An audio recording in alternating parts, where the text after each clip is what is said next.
All right, Thrive Nation, on today's edition of the Thrive Time Show, I'm going to be sharing with you audio from an interview that General Flynn just recorded on WVW-TV.com.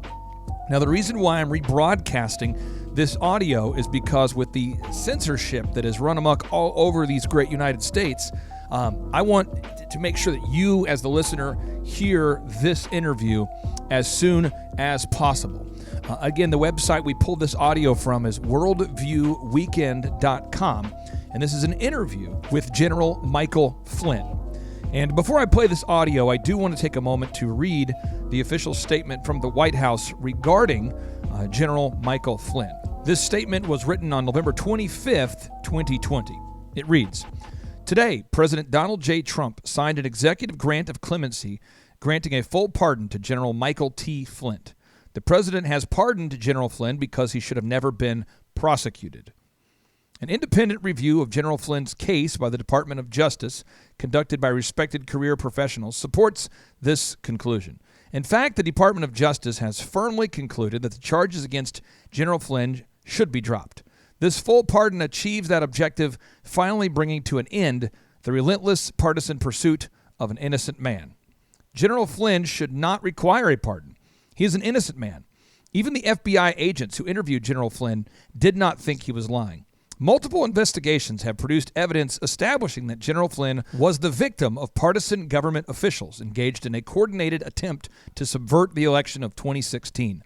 These individuals sought to prevent Donald Trump from being elected to the presidency, to block him from assuming the office upon his election, to remove him from the office after his inauguration, and to undermine his administration at every turn."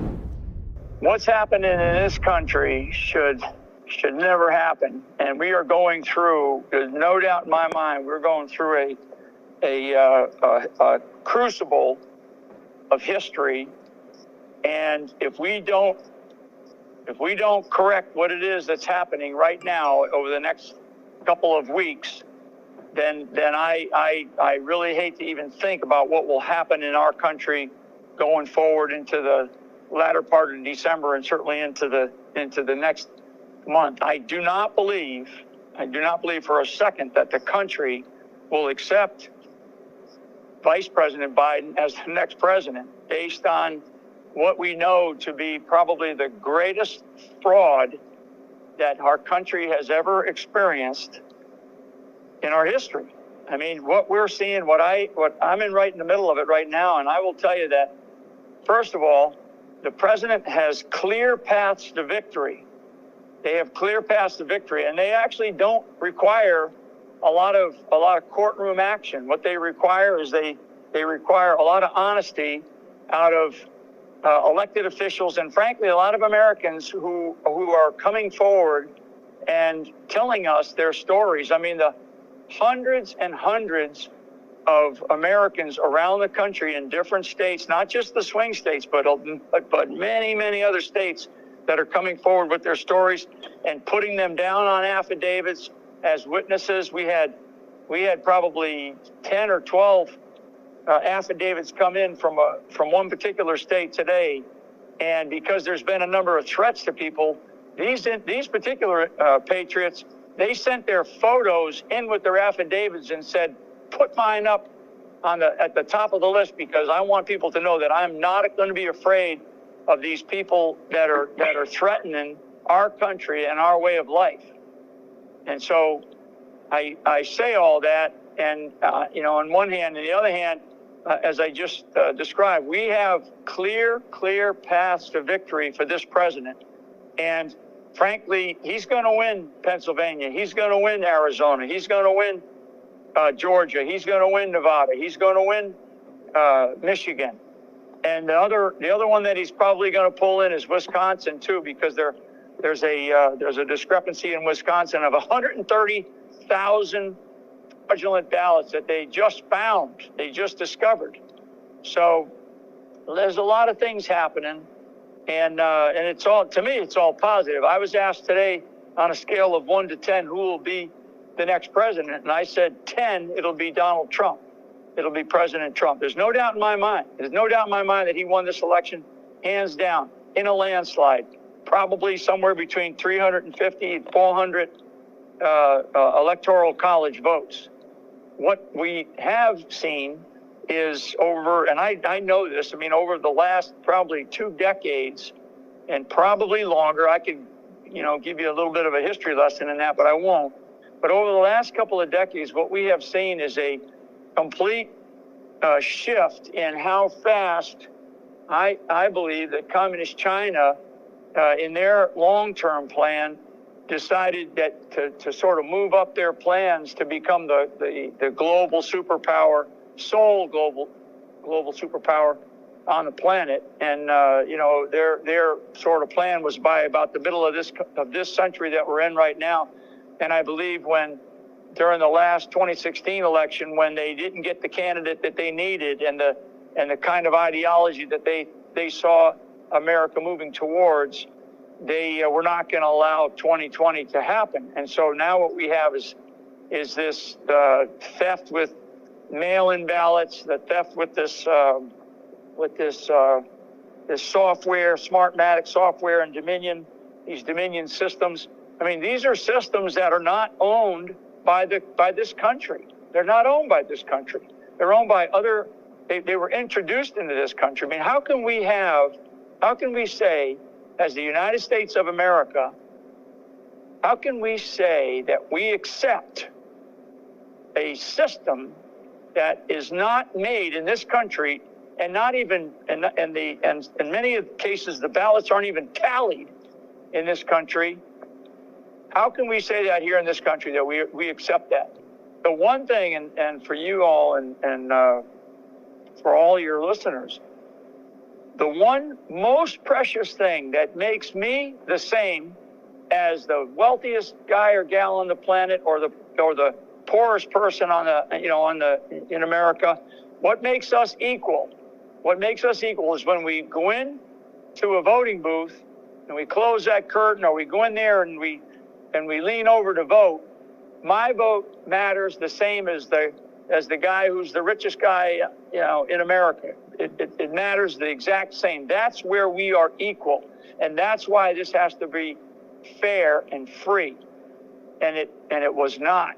And we probably, in fact, we know we have evidence of previous elections where this happened as well, but we're now focused on this one. And I'm going to tell you, we're not in this to lose. We are not in this to lose these battles. We're in this to win these battles. And I believe we're gonna win. And I'm confident we are, because we have the right people, we have the right plan and strategy, and it's a little bit of direct and a little bit of indirect that we're taking, and people are talking all the time to each other. So I'm anxious, and you probably hear it in my voice that I'm a little anxious, because I just cannot believe the media and the censorship that is going on. I mean, just look at what they do to the President of the United States of America. Look at what Twitter is doing to the President of the United States of America. I mean, it's infuriating to me. It's an abomination of the First Amendment, our freedom of speech. And frankly, for the President of the United States of America, the only means that he really has to be able to communicate is when he walks outside, or he goes in front of a group of people, or he walks outside and talks to the press, or he uses social media to communicate, because the media is not going to allow him to get his message out there. I mean, the major not press conference, but the hearing that they had in Pennsylvania the other day, and if anybody had a chance to watch it, I mean, it was an extraordinary hearing with politicians from Pennsylvania, senators on a panel, and the one senator that ran the panel for the state of Pennsylvania, that listened to the hearing, listened to a bunch of witnesses, listened to Rudy, listened to Jen Ellison and others on their team. The individual that ran it was a retired military colonel, and he's now a state senator in Pennsylvania. And he gave, at the very end of it, he gave a really good short summary speech. And it was heartwarming, because it was sort of a mom and apple pie, that, hey, we can't allow this to happen in our country. We cannot, portray ourselves to the world as a third world nation. It was a really, really good, closing speech. And what did Twitter do? Twitter took him offline immediately. They completely removed his Twitter account, so people couldn't follow this guy. I mean, it's just outrageous. It's outrageous. That's a social media company that is part of the public square. They are taking advantage of what they have been given, which is a real privilege, and they're abusing it. And so anyway, I could go on and on. I'm gonna stop and just see if you have any questions on anything, or you want to jump in on anything that I said. But I'm upset. I am determined. I'm going to be resilient, and I believe that I reflect millions and millions and millions of people across this country who feel the exact same way that I do. Absolutely. Folks, we're being joined, if any of you new joining us, by General Michael Flynn. And General, you mentioned in your statement you put out the other day, thanking the President of the United States, you mentioned and you used the word coup. You mentioned we never again should allow this to happen to the American people. You used the word uprooted, undercut, usurped, or held hostage by a coup against our nation. Would you care to expand upon the word coup? Because I know General McInerney has used the word over and over, coup d'etat. I know you're not a man given to hyperbole, so I know that word did not make that into your statement you released for no reason. Would you care to expand upon the use of that word? Sure. I mean, I think what we experienced over the last 4 years, and certainly in the late 2016, very late 2016 and early 2017 period, was a very strong effort to unseat a duly elected president and really try to remove Donald Trump by just political pressure, by technology pressure, by financial pressure early on in his tenure. Maybe to get him to just say, you know what, I'm not gonna, I don't need this. I'm not gonna put up with it, and walk away. I think that there was some sentiment. In fact, I know there was some sentiment to maybe he'll just, he's the guy from New York. He's not a politician. He'll just say, you know what, I don't need this stuff. I got better things to do, and leave. And thank God that he didn't. And that then lasted. When he didn't, that then continued. That effort continued to go after him in any way possible to remove him through some means, whether it was the fake Russiagate, Spygate, or whether it was the fake impeachment, or some of the other the kind of stuff that we're seeing with this COVID situation that we're having to deal with now. So that's the first phase, if you will. That was still that's something that's been going on for years. Now we're moving into something different. So and not different in terms of it. This is still a coup in progress, but now it's a little bit different. And it's actually sort of they upped their game. When they lost in 2016, I think that there was a decision, and I believe this, and that there was some type of decision to say we're not going to allow this to happen again. I mean, all you got to do is go back and listen to some of the comments this past summer from some of the senior people that were that are part of this Democratic Party, right? I mean, Hillary Clinton one being, I think it was back in July or certainly mid-summer time frame, where she said, no matter what, Joe Biden should not concede. Well, what are we talking about there? I mean, why would she say that in the middle of the summer, 3, maybe 4 months before an election? So one of the things that I do know from my experience, in the military and in different places around the world is when your enemy tells you that they're going to do something, you better pay attention to what they said. And you better have some plans, and you better have some ideas about how to deal with that if in fact that does come to fruition. Well, in this case, we have opposing camps in our opposing camps of our political parties and we know that the political party on the left is really way over on the left. Now, I have a hard time calling it or calling someone a Democrat or the Democratic Party.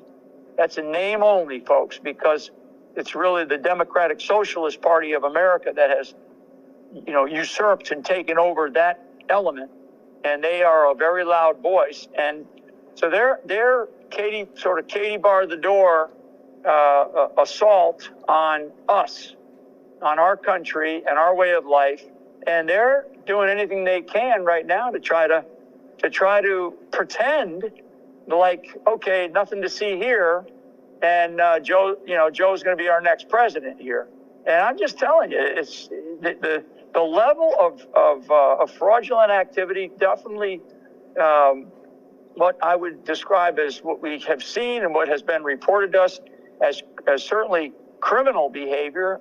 But that remains to be seen, because that's something that would have to be further investigated. But from the civil side of what I know people are involved in, there's definitely thousands and thousands, tens of thousands of ballots. So what happened in a very strategic way is that the electronic vote did not achieve the result that they needed on the 3rd of November, on Tuesday, the 3rd of November. The electronic vote did not achieve the result that they needed to be able to get them over the top and get the votes that they needed, because essentially the system was not, the systems were not set up in a way to get the vote count to where it needed to be, and at the same time kind of hiding how they were doing it, mixing numbers and such, and doing it in different ways in different states. So when that happened, they realized, okay, we have to stop. We have to shut down. Unheard of, unprecedented. And then Vice President Biden goes to bed. And they shut down, 5 states that night. Shut down, stopped. How do we ever allow that to happen?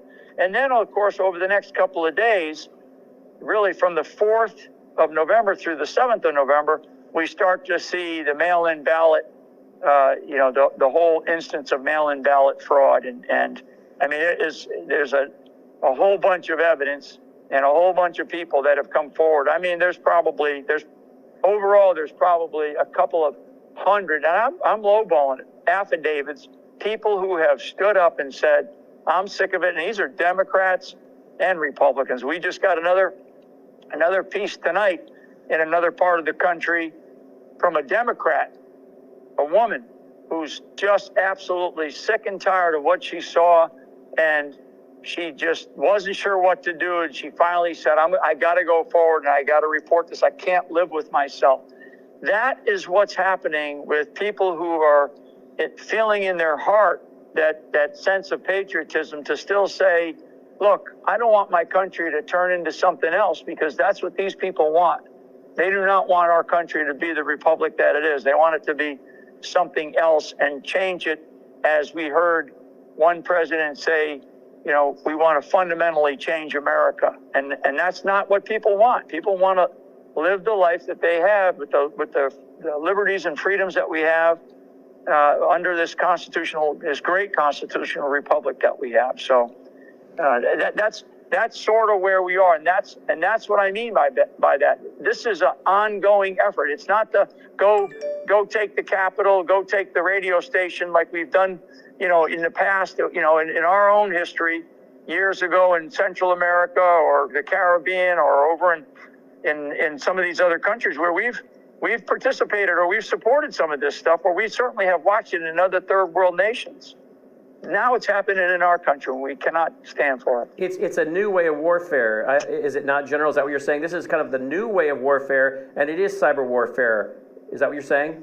Yeah, it's cyber. It's a combination of things. It's certainly information. It's information. I mean, it's how you leverage information, how you leverage, the whole thing about psychological operations is you have to make sure that you pick the target, and then repetition with the message over and over and over and over has to occur. And it's the only way you can do that in a country our size with all of the ways that we communicate is you've got to basically get the media on your side. And look at how many that's taken some number of years, but I can't stand here and tell you that that's not the case, because it is. Everybody knows it. Everybody knows the quote unquote mainstream media, which is a pretty robust group of organizations, and that includes the tech companies, right? When I say tech companies, the social media tech companies, everything from Facebook to Instagram, of course, Twitter I mentioned. All of these things are just, they are trying to control a narrative and tell the American people what they should know, instead of allowing the American people information and letting each of us decide what's important or not.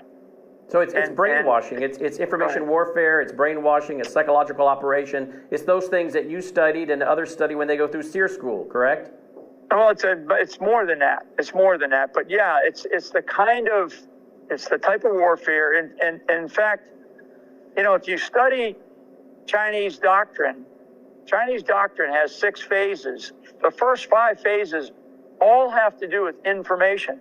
The last part of it would be if those failed, or if you needed an additional, oomph, so to speak, you go to the gates, I say. That's when you may see something kinetic.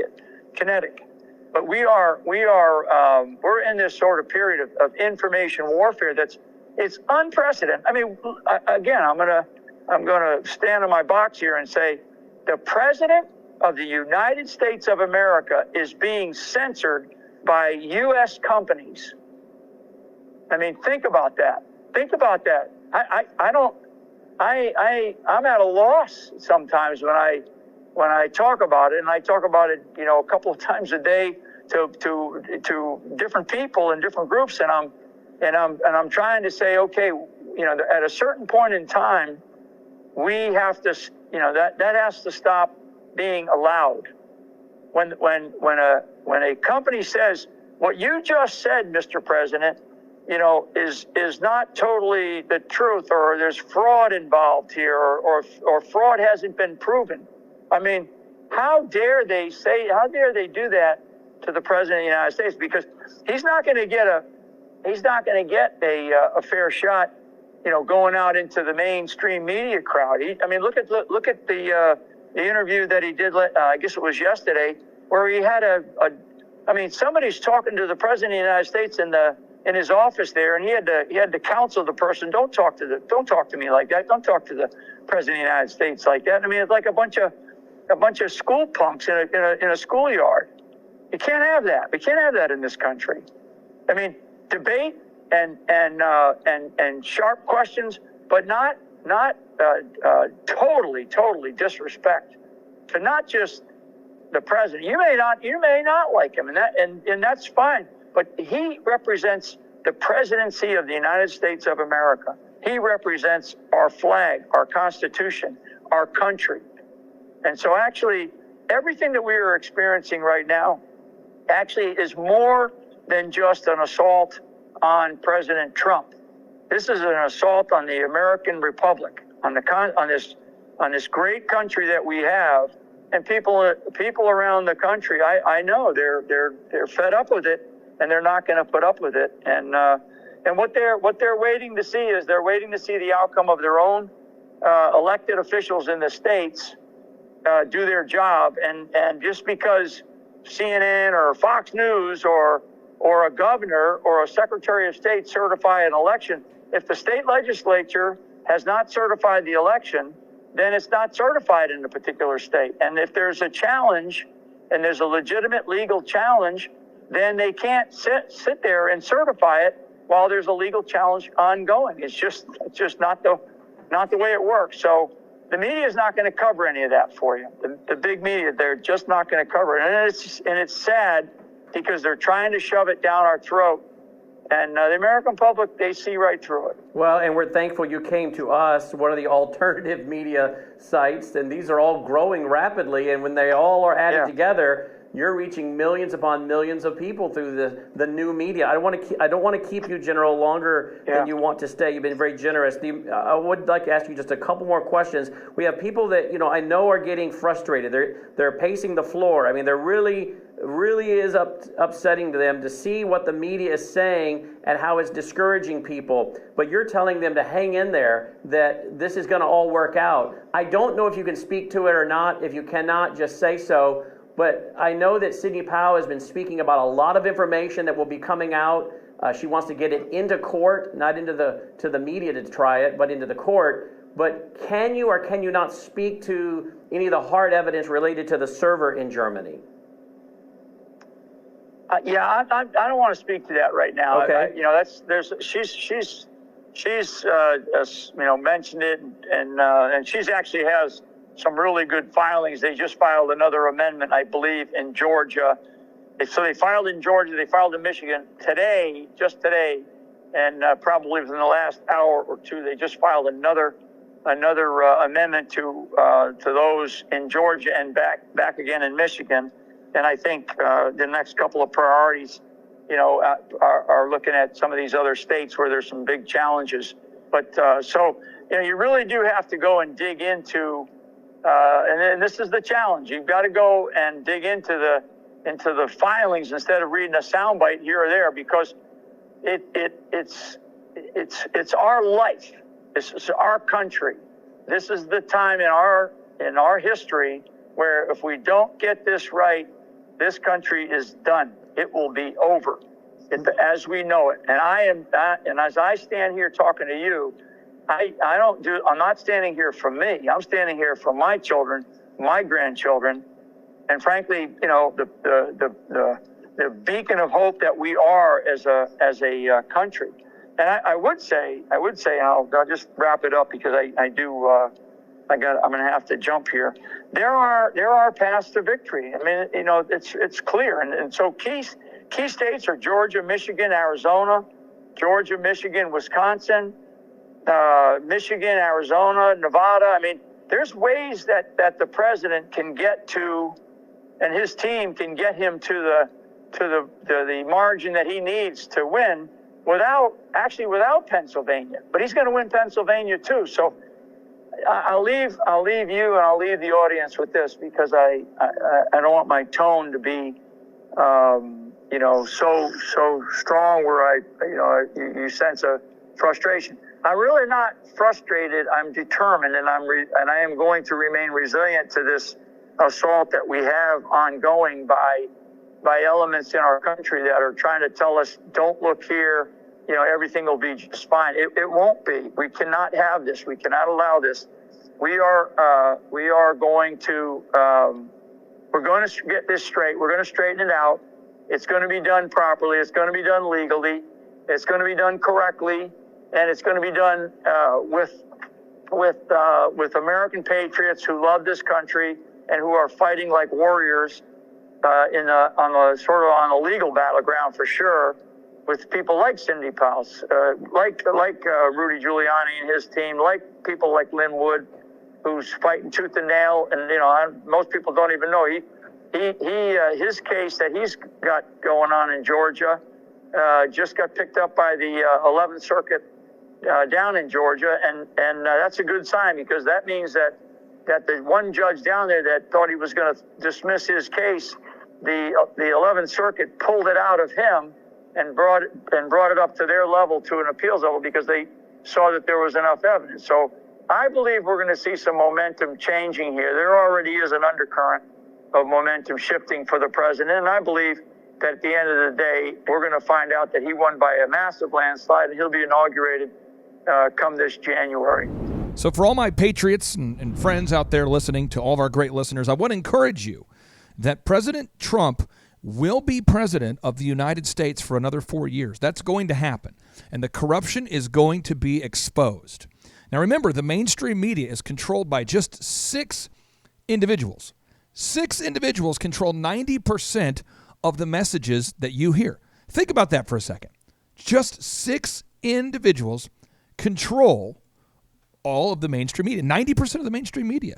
I don't know if the average person's aware of that. You might say, well, Clay, who are the people that control the mainstream media? Oh, and I'm so glad you asked, because I have a list right here. You want to hear the list? And here's the list, all right? Organization number 1, National Amusements, led by Sumner Redstone. Organization number 2, Disney, controlled by Bob Iger. Organization number 3, Time Warner and Jeff Bukes. Organization number 4, Comcast, Brian L. Roberts. Organization number 5, News Corp, the Murdoch family. You mean they control Fox? Yes, the Fox News, yes, no longer provides you objective news. Did you know that the Murdoch family is donating large portions of money to the Biden family, to the Biden campaign? Did you know that? Did you know that Fox, your friends at Fox, were donating to the Biden campaign? Yes, and organization number 6, Sony. Yes, folks. So there's 6 organizations that control 90% of what you perceive to be true. So we need to start doing right now is looking for new sources of truth. I hope that the Thrive Time show can be a place where you can turn to consistently find the truth. But beyond just the Thrive Time show, I encourage you to look at other sources too. Let's think about some other sources. Newsmax is much better. It's much more objective than Fox. One America News is very on point. These guys get down to the facts. But we need to stop listening to CBS and ABC and NBC and Fox. When you start listening to Newsmax and One America and programs like the Thrive Time show, and go to websites like worldviewweekend.com. When you go to worldviewweekend.com, you're going to view the world from a whole your reality is going to change, because you're going to see facts that are presented to you from freedom-loving Americans that love this country and that love the freedoms we enjoy. But if you're watching Fox or you're watching ABC or NBC or CBS, what you're getting is heavily censored, heavily filtered, communist-leaning news.